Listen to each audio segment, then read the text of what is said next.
Hola, buenas tardes. Voy a compartir pantalla.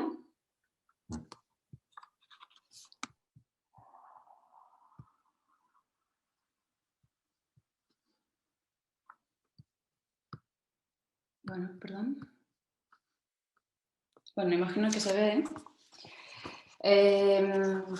Soy Antígona Geronta. Lo que he preparado hoy y me gustaría compartir son algunos pensamientos en torno del tema de la marginalidad y las fronteras espaciales creadas a partir de las historias, los mitos y las leyendas urbanas.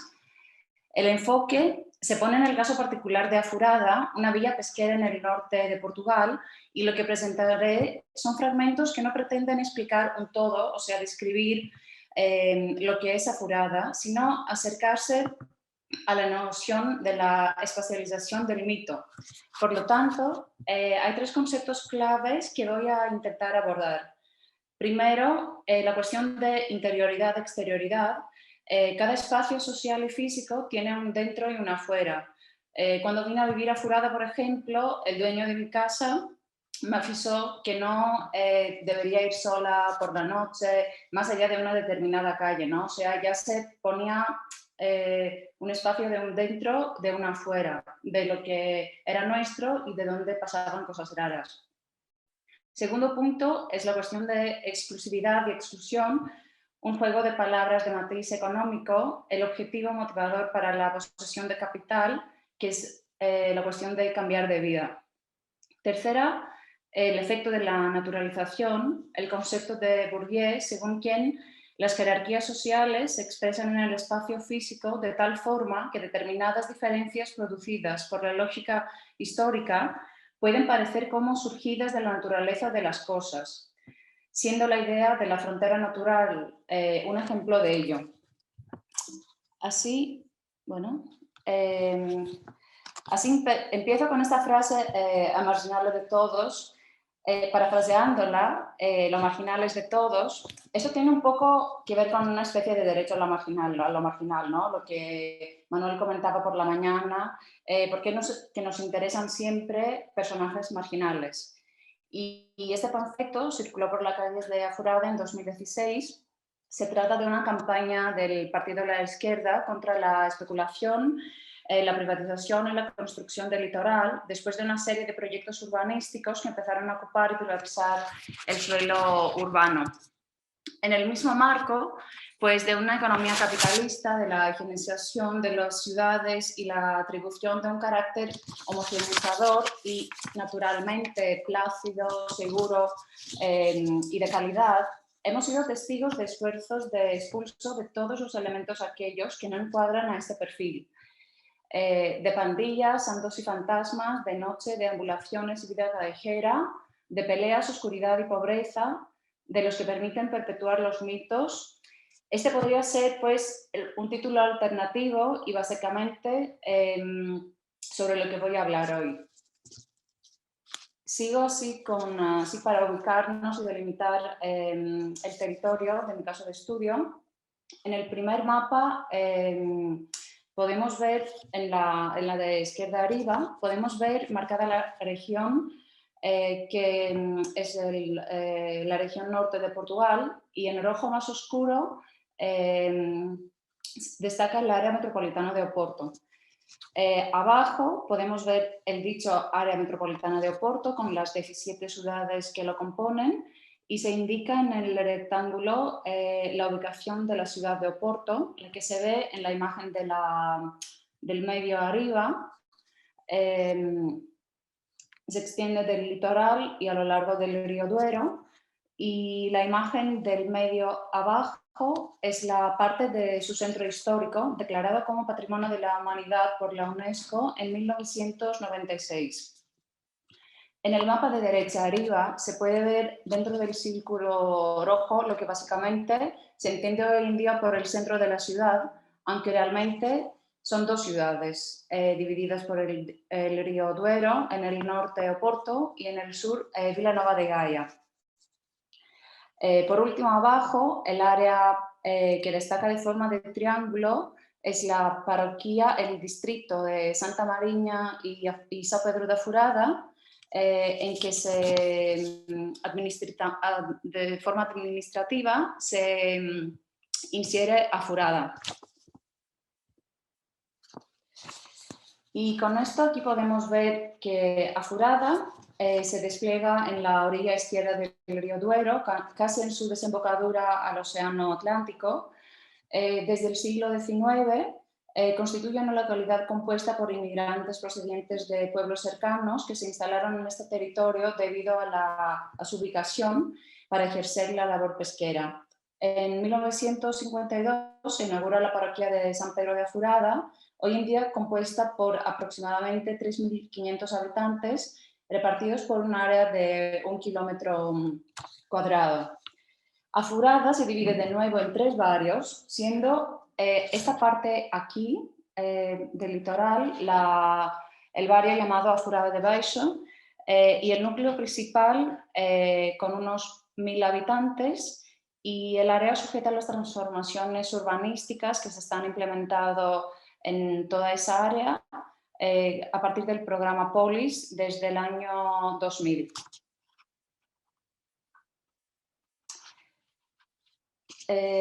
La mayoría de los casos a los que me voy a referir surgen de la lectura de 2 lecturas sobre Aforada. La primera es del año 2017, Aforada, las figuras de mi tierra, y es de Amelia Azevedo. Amelia es de Aforada, es muy buena amiga y una persona con quien hemos tenido largas conversaciones sobre la cultura popular del barrio.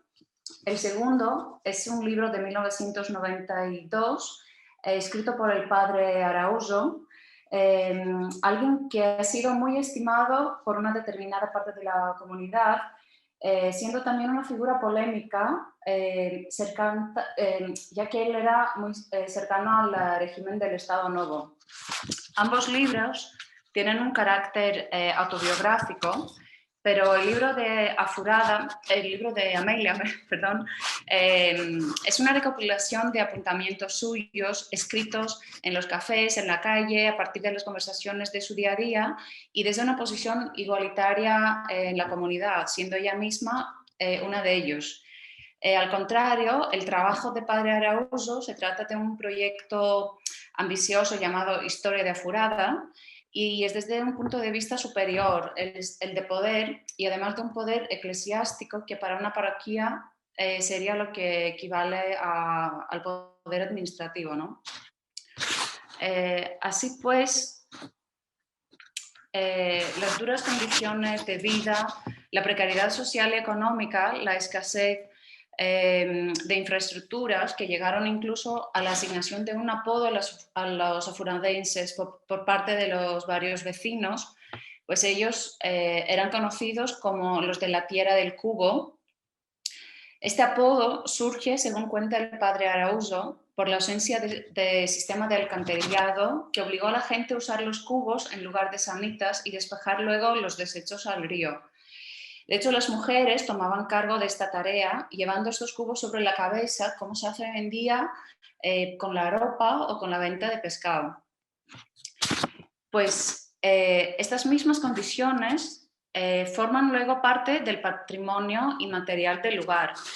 Un hallazgo curioso respecto al SIPA, el Centro Interpretativo del Lugar del Patrimonio de Aforada, es el hecho que en los planos del programa Polis en el año 2001, el tal museo del barrio se llamaba SILA, Centro Interpretativo del Lugar de Aforada. En 2013 pasa a ser registrado por el nombre SIPA, o sea, cabe preguntarnos, ¿no?, a quién sirve esta sustitución de lugar por patrimonio. Lo mismo ocurre con las fiestas y expresiones de cultura popular de pueblo. Las procesiones, celebraciones religiosas, tradiciones, etcétera, se han vuelto un espectáculo que atrae a multitudes, publicidad, eventos, alegría, votos políticos, pero sin mejores prácticas en lo que se refiere a la precariedad experimentada en el día a día de la gente. Esta imagen es de una pieza teatral organizada por Amelia y con la colaboración de las mujeres del barrio, rindiendo homenaje a una figura emblemática, la de la Varina, ¿no? La de la vendedora ambulante de pescado. La Varina se caracteriza como mujer bruta y grosera, cualidades que hasta podrían ser consideradas como inherentes de la mujer del litoral, haciendo referencia a una mujer vulgar o de mala educación. La rapidez y agilidad que empleaba la Varina para convencer a sus clientes y vender su mercadería creaba un ambiente donde ella dominaba. El espacio se tornaba en un palco de movimientos, gritos y ruidos. Sin embargo, las disputas y los insultos agresivos, tanto entre las mujeres como con las autoridades, no faltaban. El conflicto con la policía se debió principalmente a las condiciones de higiene, confort y seguridad que la presencia de los vendedores ambulantes ponía en cuestión frente a la ciudad limpia y ordenada que el Estado Novo promovía internamente y como imagen de proyección hacia el exterior. La clandestinidad y la moral de espíritu libre que representaban los pies descalzos, la falda ligeramente elevada para facilitar el trabajo o andar más rápido, se convertía en un gesto natural que se antojaba provocativo y causaba tensión entre la policía y las varinas. Es desde la infancia y los juegos por la calle que empiezan a presentarse los primeros casos de estigmatización social de los niños y niñas de Aforada en relación a los barrios vecinos. Amelia se refiere en la vergüenza que sentía cuando tenía que afirmar en la escuela que ella era de Aforada, y el padre Araujo también menciona las peleas entre grupos de niños por causa del lugar de origen como un estigma del lugar. Asimismo, cabe mencionar la alta tasa de analfabetismo que caracteriza el barrio, siendo la situación en el caso de las mujeres mucho más aguda. De hecho, gran parte de las mujeres se ha visto obligada a abandonar la escuela en el cuarto año para poder ir a trabajar en las fábricas que habían en los alrededores.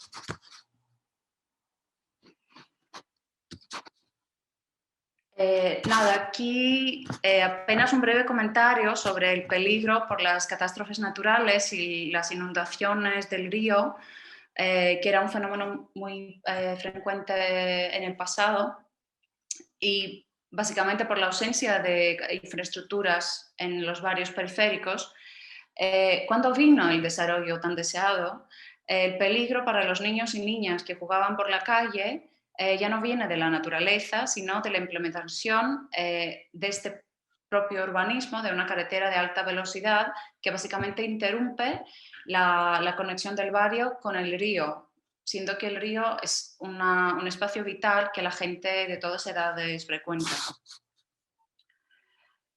Así pues, una gran parte de las tareas ligadas al oficio de la pesca, como por ejemplo cocer las redes o vender el pescado, se hacen en espacios apropiados, solares en desuso o en la propia acera y la calle. No es de extrañar que la circulación por la calle implicaba un estado de guerra entre autoridades y vendedores ambulantes, como también hemos visto en el caso de las varinas, pero también entre las familias. Estos dos textos son del libro del padre Araujo. Voy a leer traducidos en castellano. El primero es sobre las disputas. Los ruidos entre las distintas familias se conocían desde hace mucho tiempo. Por supuesto, una buena parte de la población es tranquila y se porta bien, pero aún así, aunque no tanto ahora, hay personas y familias a las que podríamos llamar profesionales de ruido. No era solo un día, sino el alboroto con las mismas familias duraba al menos una semana y solo terminaba cuando unos iban al hospital y otros al tribunal. Había personas que se metían al alboroto sin saber quién era. Luego, al verificar que estaban peleando con la propia familia, porque por familia se cuenta hasta la sexta generación, y como eran parientes, entonces algunos cambiaban para el otro lado de la guerra.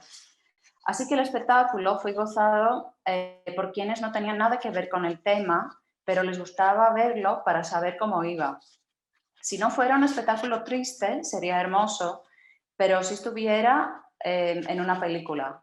Habían cañas, oremos en el aire, botellas vacías y que luego, cuando terminaban, eran reemplazadas con botellas llenas, cuando a veces de whisky. Para que esto formase un buen conjunto, se agregan insultos, difamaciones e incluso gestos obscenos. Quería añadir aquí una cosa que me comentó una vez Amelia, que la navaja es un instrumento del trabajo, ¿no?, de los pescadores, así que lo llevan siempre con ellos y no era nada difícil de sacarlo. El segundo texto va como los testigos comprados. Esas disputas dieron como resultado una nueva profesión, el ser testigo. Siempre había gente en todas partes, en el momento adecuado, que veía y oía todo, incluso si para tal hipótesis era necesaria la ubicuidad. Lo que se necesitaba era saber contar las cosas para que el contratista tuviera razón y ganara la cuestión. Se conocía el precio. Si el testigo fuera un hombre, ganaba unos pantalones. Si fuera mujer, ganaba una falda. Y no faltaban las personas que se prestaran a ese papel porque la vida estaba mala. Luego había merluza o kilos de camarones para regalar a quien pudiera ayudarlos.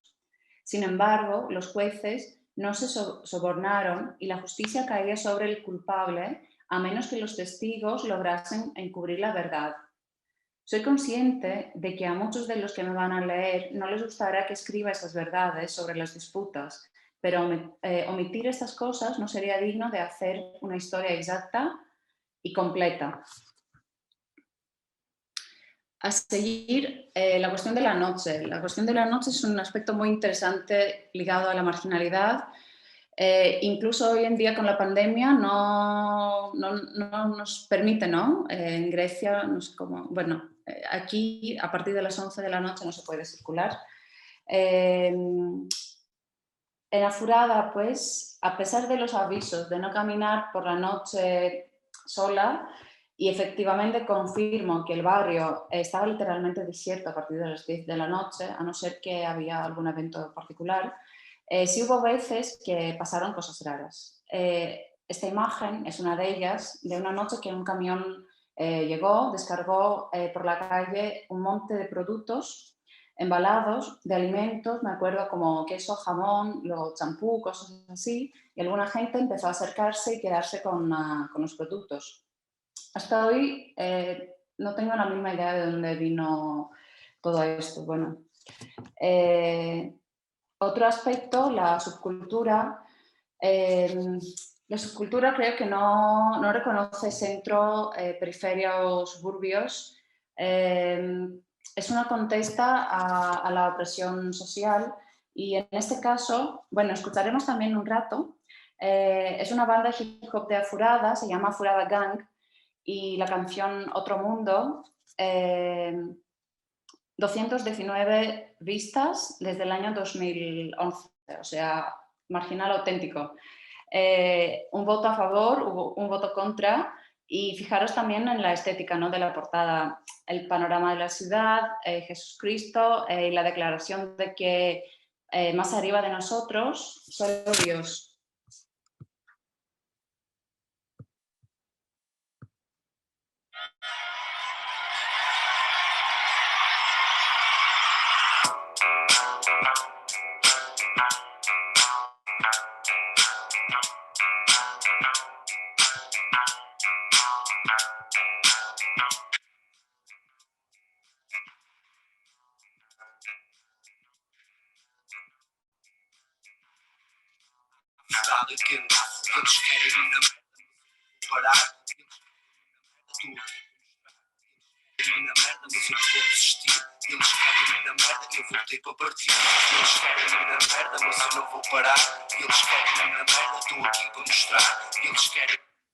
Bueno, era así un ratito, ¿no?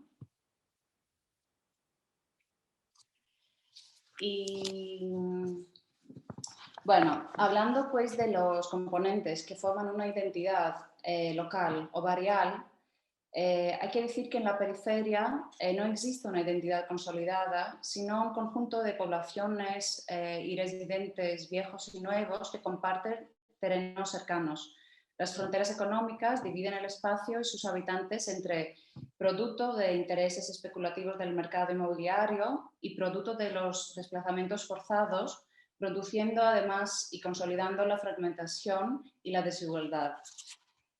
Este es un solar cercano a Furada. Bueno, aquí en esta imagen se puede ver, aquí es el barrio de Furada. Este es el proyecto de la Marina, realizado en el año 2013 a partir del programa Polis, y luego yendo hacia el océano, aquí nos encontramos con todo este terreno de 27 hectáreas en que se plantea la construcción de un condominio privado de 3 tipos de vivienda. En el color azul son los que se llaman villas del río, con el verde las villas jardín, y el amarillo indica las llamadas villas gemelas.